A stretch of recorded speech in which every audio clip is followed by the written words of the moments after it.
actually, the idea for American Psycho was going to be much more conventional. Okay. It was going to be kind of a trilogy, the third part of a trilogy of Less Than Zero, The Rules of Attraction, and American Psycho, which was going to be about a young man very unhappy on Wall Street, and he's doing too much cocaine, and he's having an affair with another woman, but he has a fiance.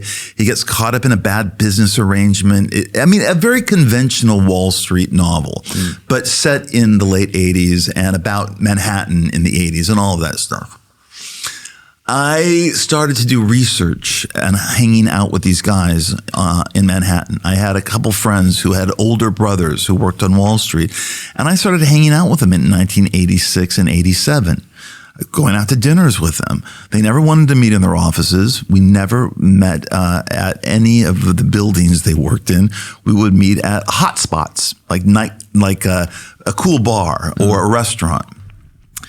And I would kind of ask them about their jobs and what they did, because I was new to this. I mean, I really didn't know how these young men who were 26, 27, just out of business school were making fortunes in the late 80s. What was going on?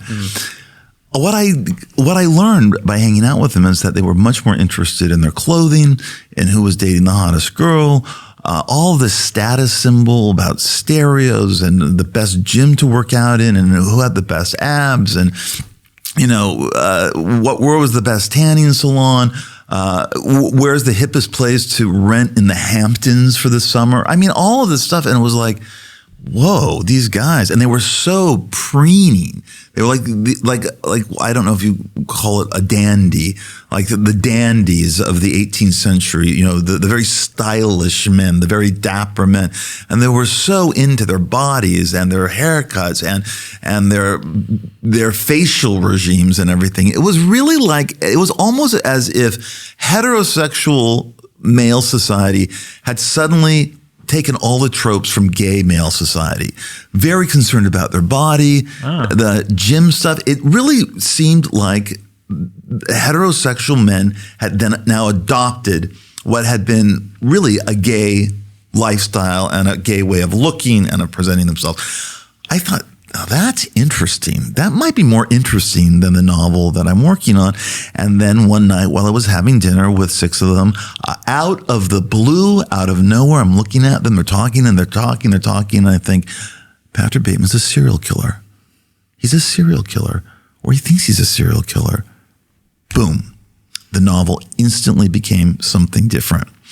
And I said, it's from the point of view of an insane person. Patrick Bateman's insane. He is going to be narrating the novel. How do I put insanity on the page? What's his voice going to be like? And so I spent a year on an outline doing many variations of Patrick Bateman's voice, trying to find out what I liked best. He was obviously going to be obsessive. He was going to notice all of this stuff, but it was going to be the wrong stuff, because if you look at all the clothes that he talks about and that people are wearing, if you actually saw them wearing the jackets, the shirts, the ties that he's saying someone is wearing, it would look crazy. It would be the wrong tie, the wrong jacket, the wrong shirt, the wrong shoes, everything. So, and also, then the book came together, and he came together. They both mutually came together at the same time. And he is the book because he is the voice of the book. And I wanted the book to be a reflection of him. So that's how it happened. That's how American Psycho happened. And it took about 3 years to write.